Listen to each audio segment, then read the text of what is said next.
Waves in stretched string क्या है? Suppose कीजिए बेटा हमारे पास एक स्ट्रिंग है, ये एक स्ट्रिंग है और मैंने इसे दो फिक्स्ड स्पॉट्स के दरमियान टाई कर दिया है, बांध दिया है, ठीक है। एक ये फिक्स्ड स्पॉट है, एक ये फिक्स्ड स्पॉट और मैंने इसे टाई कर दिया, बांध दिया। और इस स्ट्रिंग की जो लेंथ है वो स्मॉल एल है, जो मैंने कंसीडर कर लिया। आप कैपिटल एल भी कंसीडर कर सकते हैं, लेकिन मैं अकॉर्डिंग टू टेक्स्ट बुक चल रहा हूं, इस वजह से मैंने स्मॉल एल को कंसीडर किया। बेटा अगर इस स्ट्रिंग को मैं एग्जैक्टली मिड पॉइंट से, ये एग्जैक्टली मिड पॉइंट से प्लग करता हूं, खींचता हूं और छोड़ता हूं, तो इस स्ट्रेच्ड स्ट्रिंग के अंदर एक वेव पैदा हो जाएगी जो कि स्टेशनरी वेव होगी, ठीक है जी। एग्जैक्टली मिड से किया तो इसका मतलब है L/2 से मैंने प्लग किया। अगर 100 मीटर है तो इसका मतलब है मैंने 50 मीटर से प्लग किया। 100 सेंटीमीटर है तो इसका मतलब है मैंने 50 सेंटीमीटर वाले पॉइंट से प्लग किया, ठीक है। तो मैंने कहा जब आप इसे प्लग करके रिलीज करेंगे तो ये स्ट्रिंग वाइब्रेट करना शुरू कर देगी, इसमें स्टेशनरी वेव पैदा हो जाएगी। उस वेव की स्पीड कितनी होगी स्ट्रिंग के अंदर, बेटा वो इस फॉर्मूला से हम लोग कैलकुलेट करते हैं। V is equal to under root force over mass per unit length. अच्छा, आपके टेक्स्ट बुक के अंदर लिखा होगा F/m। F फोर्स है, टेंशन है, एक ही बात है। मैं इसे टेंशन के तौर पर भी रिप्रेजेंट कर सकता हूं। ये ले, यहां पे आप फोर्स की जगह टेंशन ले आए। अच्छा, ये है मास पर यूनिट लेंथ। ये देखें, पर यूनिट लेंथ का मतलब है 1 मीटर। मैं इधर 1 मीटर लिख देता हूं, ठीक है जी। तो समथिंग डिवाइडेड बाय 1 यानी m डिवाइडेड बाय 1, तो ये सिंपली m आ जाएगा। तो मैं यहां पे लिखूंगा T/m। अब एक MCQ यहां से जरा सीख लीजिए कि बेटा ये जो m है ना, ये सिंपल m नहीं है, इसके यूनिट्स क्या होंगे? मास पर यूनिट लेंथ। मास के kilogram, per unit length metre, kilogram per metre इसके यूनिट्स होंगे, ठीक है।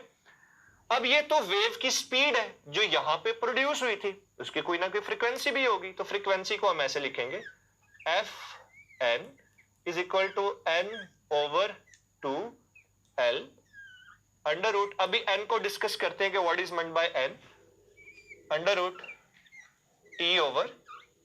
और अगेन ये मास नहीं है, this is mass per unit length. अब एक और एक्सप्रेशन मैं आपको डिराइव करके देता हूं जो आपकी टेक्स्ट बुक में तो नहीं है, लेकिन एंटी टेस्ट के पॉइंट ऑफ व्यू से बहुत ज्यादा इंपॉर्टेंट है। वो ये है बेटा, देखिए डेंसिटी किसके इक्वल होती है? मास पर यूनिट वॉल्यूम। तो अगर मैं यहां से मास को सेपरेट कर लूं तो ये हो जाएगा मास, ठीक है जी, और ये बनेगा डेंसिटी इनटू वॉल्यूम। अच्छा, दोनों तरफ लेंथ एल से डिवाइड कर दीजिए, यहां पर भी डिवाइड कर दें, यहां पर भी डिवाइड कर दें, तो मास पर यूनिट लेंथ किसके इक्वल आ जाएगा? Density as it is. बेटा वॉल्यूम की जगह आएगा area multiplied by length divided by length.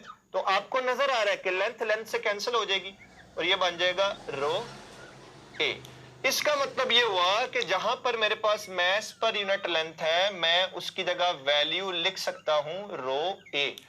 तो अब दो फॉर्मूलाज बन गए हैं मेरे पास। ये देखें, स्पीड का फॉर्मूला अब बन जाएगा V इज इक्वल टू, ये देखें टेंशन, इस मास पर यूनिट लेंथ की जगह आ जाएगा रो ए। सिमिलरली अगर मैं फ्रीक्वेंसी का लिखूंगा तो Fn is equal to n/2l under root, ये देखें यहां पे tension divided by rho A. A है जी एरिया ऑफ क्रॉस सेक्शन और रो क्या है? ये डेंसिटी है, ठीक है बेटा। अब मैं कुछ चीजें यहां पे डिस्क्राइब करने जा रहा हूं कि जब मैं इसे सेंटर से प्लग करके रिलीज करूंगा तो ये एक लूप की फॉर्म में वाइब्रेट करेगी, जिसे फर्स्ट मोड ऑफ वाइब्रेशन कहते हैं। अगर मैं इसे इस जगह से यानी L/2 का भी हाफ कर दें, इस जगह से प्लग करके रिलीज करूंगा तो वो दो लूप्स में वाइब्रेट करेगी। और अगर मैं इसका भी हाफ कर दूं, इस जगह से प्लग करके रिलीज करूंगा तो बेटा वो 3 लूप्स की फॉर्म में वाइब्रेट करेगी। तो फर्स्ट मोड ऑफ वाइब्रेशन मतलब एक लूप की फॉर्म में वाइब्रेट कर रही है। सेकंड मोड ऑफ वाइब्रेशन मतलब ये जो स्ट्रिंग है 2 लूप्स की फॉर्म में वाइब्रेट कर रही होगी। थर्ड मोड ऑफ वाइब्रेशन, इसका मतलब है जो स्ट्रिंग है वो 3 लूप्स की फॉर्म में वाइब्रेट कर रही होगी। इसको मैं ऐसे भी ड्रॉ कर सकता हूं, ये देखें। फर्स्ट मोड ऑफ वाइब्रेशन के लिए सिंपली ये देखें, ये दो पॉइंट्स जो हैं ये नोड्स हैं और ये लेंथ है, तो दो नोड्स। अच्छा वैसे डेरिवेशन करने की हमें जरूरत नहीं है, आप टेक्स्ट बुक से जब पढ़ेंगे तो ये चीज आपको समझ आएगी कि अब जो स्ट्रिंग की टोटल लेंथ है वो बेसिकली दो नोड्स के दरमियान डिस्टेंस के इक्वल है। तो दो नोड्स के दरमियान distance in terms of wavelength होता है लैम्डा बाय 2। ठीक है जी, ये फर्स्ट मोड ऑफ वाइब्रेशन की मैंने बात की। इसी तरह से अगर सेकंड मोड ऑफ वाइब्रेशन की बात करेंगे तो ये जो स्ट्रिंग होगी बेटा ये दो लूप्स में वाइब्रेट करेगी कुछ इस फॉर्म में, ऐसे। इसे कहेंगे सेकंड मोड ऑफ वाइब्रेशन। और अगर थर्ड मोड की बात करेंगे तो ये जो स्ट्रिंग है बेटा ये तीन लूप्स में वाइब्रेट करेगी, मतलब कुछ इस तरीके से, ये ऐसे, ये सेकंड लूप और ये थर्ड लूप। तो इसे कहेंगे first mode of vibration, second mode of vibration, third mode of vibration. अब टेक्स्ट बुक में ना एक सीरीज देखेंगे, वो सीरीज ये है F1 2F1 3F1 up to so on and F1। इसे कहते हैं हार्मोनिक सीरीज। अच्छा बच्चों, आपको ये नहीं पता होता कि हार्मोनिक किसे कहते हैं। हार्मोनिक बेसिकली फ्रीक्वेंसी होती है। First harmonic, second harmonic, third harmonic, fourth harmonic and nth harmonic, ये क्या हुआ जी?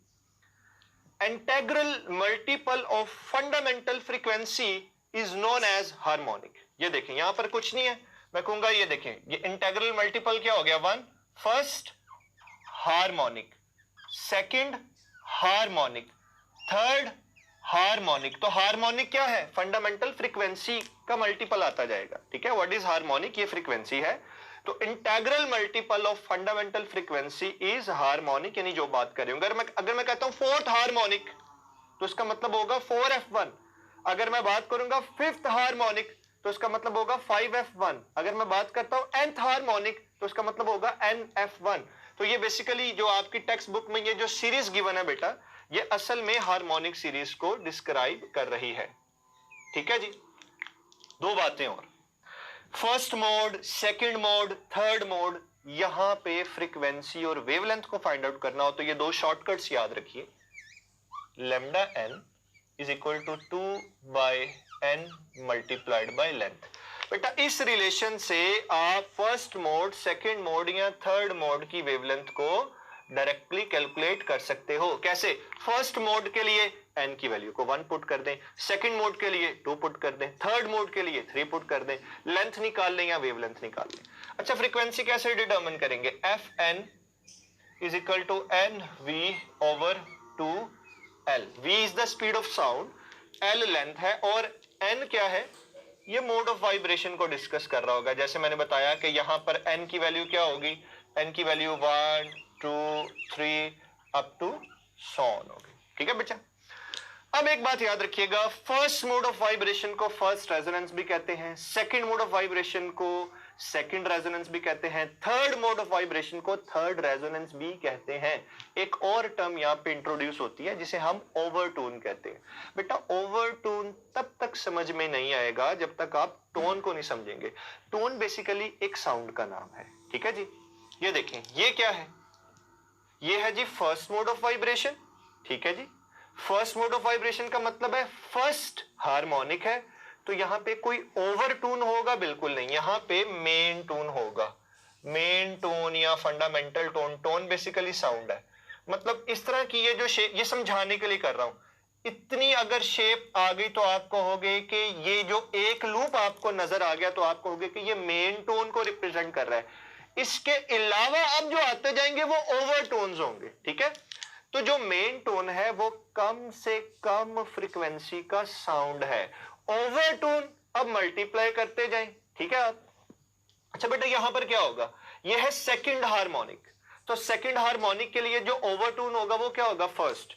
अब ये चीजें कैसे याद रखनी है? एक रिलेशन बता रहा हूं, वो ये है nth हार्मोनिक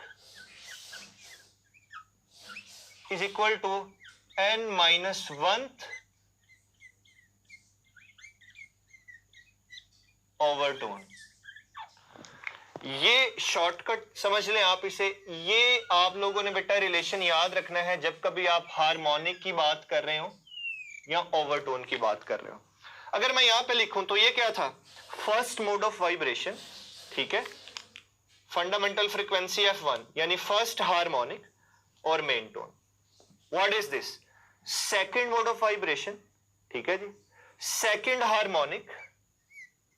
अब देखें हार्मोनिक सेकंड है तो 1 माइनस कर दें, यह आएगा फर्स्ट ओवरटोन, ये फर्स्ट ओवरटोन बन जाएगा। ये क्या है, third mode of vibration, third harmonic, लेकिन ओवरटोन कौन सा होगा, 1 माइनस कर दें, सेकंड ओवरटोन होगा। डियर स्टूडेंट्स, अब हम stationary waves and wavelength of sound waves in stretched string या stationary waves in stretched string के टॉपिक से रिलेटेड डिफरेंट एमसीक्यूज को डिस्कस करेंगे। बेटा our first MCQ is the phase between two consecutive antinodes is alpha pi by 4, beta pi, charlie pi by 2 और delta 2 pi। तो आइए देखते हैं। देखें बेटा, इस चैप्टर के स्टार्ट में हम लोगों ने पढ़ा था कि जो फेज डिफरेंस होता है डेल्टा फाई, ये होता है जी 2 pi delta x divided by lambda. अब बेटा दो कंसेक्यूटिव जो एंटीनोड्स होते हैं उनके दरमियान जो डिस्टेंस होता है वो लैम्डा बाय 2 होता है। ये अभी मैंने आपको स्टेशनरी वेव्स में सिखाया था। तो यहां पर आ जाएगा 2 पाई, डेल्टा एक्स की जगह आ जाएगा लैम्डा बाय 2 और ये वाला लैम्डा साथ एज इट इज आ जाएगा। तो लैम्डा के साथ लैम्डा कैंसिल हो जाएगा, 2 के साथ 2 कैंसिल हो जाएगा, तो ये हमारे पास पाई रेडियन इसका आंसर आ जाएगा। तो बेटा गिवन ऑप्शंस में से जो ऑप्शन बिल्कुल ठीक है दैट इज बीटा पाई। अब नेक्स्ट एमसीक्यू को देखते हैं। Our next MCQ is a string of length 2 metre fixed between two sports vibrate in 2 loops, the distance between node and anti node is. अब वो यहां पर ना एक टॉपिक से रिलेटेड बात कर रहा है जो हमने बेटा पढ़ा था कि जब एक स्ट्रिंग को दो फिक्स स्पोर्ट के दरमियान टाई कर दिया जाए, बांध दिया जाए, तो उसने हमें बोला है कि वो जो स्ट्रिंग है वो 2 लूप्स में वाइब्रेट कर रही है। तो आप इसे विजुअलाइज कर सकते हैं कुछ इस तरीके से। ये देखें, अगर वो 2 लूप्स में वाइब्रेट कर रही है तो आप कुछ ऐसी डायग्राम अपने माइंड में स्केच कर सकते हैं इस तरीके से। और अगर देखा जाए तो ये अब जो स्ट्रिंग की लेंथ है बेसिकली बेटा ये लैम्डा के इक्वल है, ये हमने आर्टिकल में पढ़ा था। वो हमसे डिस्टेंस पूछना जा रहा है, the distance between node and anti node. ये नोड है, ये एंटी नोड है, तो इसके दरमियान जो डिस्टेंस होता है ये तो लैम्डा बाय 4 होता है। तो हम इसी कंडीशन को यूज करेंगे, length divided by 4 is equal to lambda by 4। और बेटा लेंथ हमें गिवन है, कितनी है लेंथ, लेंथ गिवन है 2 मीटर, तो आप लेंथ की जगह 2 लिख देंगे डिवाइडेड बाय 4। तो 2 बाय 4 बेटा 1 बाय 2, ये आ जाएगा 0.5। और बेटा आप इसे 50 सेंटीमीटर भी लिख सकते हैं। तो बेटा गिवन ऑप्शंस में से जो ऑप्शन करेक्ट होगा that is alpha 50 centimetre. Next MCQ की तरफ चलते हैं। हमारा नेक्स्ट एमसीक्यू है जी, the frequency of first harmonic of string stretched between 2 points is 100 hertz. First harmonic का मतलब है ये फंडामेंटल फ्रीक्वेंसी गिवन है 1f1 या सिंपली f1 की वैल्यू गिवन है 100 हर्ट्ज। कहता the frequency of third overtone. अच्छा, nth आपको अगर याद हो, nth harmonic is equal to n minus 1th overtone. किस ओवरटोन की बात कर रहा है, थर्ड ओवरटोन। अगर ये थर्ड ओवरटोन की बात कर रहा है तो फोर्थ हार्मोनिक के बारे में डिस्कस कर रहा है। तो फोर्थ हार्मोनिक क्या होगा, f4 is equal to 4 into f1। ये मैंने कौन सा रिलेशन यूज किया, fn is equal to n into f1। तो ये आ जाएगा 4 as it is multiplied by f1 हमें कितना गिवन है, ये 100 गिवन है। तो बेटा सिंपली इसका आंसर आ जाएगा 400 हर्ट्ज। तो बेटा जो ऑप्शन बिल्कुल ठीक है that is Charlie 400 hertz. Next MCQ देखते हैं। नेक्स्ट एमसीक्यू है, consider a stretched string under tension eight a fixed both ends. If the tension is doubled and cross-sectional area is halved, then frequency becomes alpha twice, beta 4 times, charlie half, delta 8 times. तो बेटा frequency का एक relation मैंने आपको derive करके दिया था, fn dash कर देते हैं n over 2l। अब क्या कोई ऐसा रिलेशन हमने पढ़ा है जिसमें टेंशन या फोर्स के साथ डेंसिटी आ जाए, तो बेटा वो ये वाला रिलेशन है जो हम लोगों ने पढ़ा था, ठीक है। अब देखें टेंशन को क्या किया जा रहा है, टेंशन को डबल किया जा रहा है, तो इधर टेंशन को मैं 2 टाइम्स कर दूंगा, और जो क्रॉस सेक्शनल एरिया उसे क्या किया जा रहा है, हाफ किया जा रहा है, तो ये वाला 2 बेटा ऊपर जाके इस 2 से मल्टीप्लाई हो जाएगा, अंडर रूट में 4 आ जाएगा, और जो टर्म कॉमन आएगी 2 कॉमन आ जाएगा, तो इसका मतलब है it will be 2 times of F N, यानी कि जो फ्रीक्वेंसी है वो डबल हो जाएगी। तो इसका मतलब है हमारा ऑप्शन है ए यानी अल्फा, दैट इज राइट।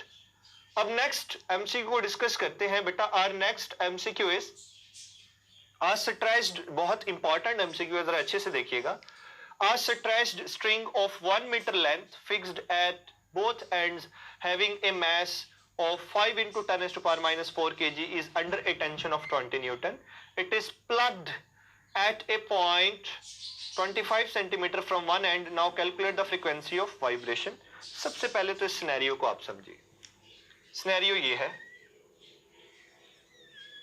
ठीक है जी, ये लेंथ है, 2 फिक्स्ड स्पोर्ट्स के दरमियान हमने इसे टाई किया हुआ है। इसकी जो टोटल लेंथ है बेटा वो हमें गिवन है क्वेश्चन के अकॉर्डिंगली 1 मीटर, ये मैंने डिस्कस कर लिया, यहां पे मेंशन कर दिया कि ये लेंथ 1 मीटर है। अच्छा, कहां से प्लग किया गया?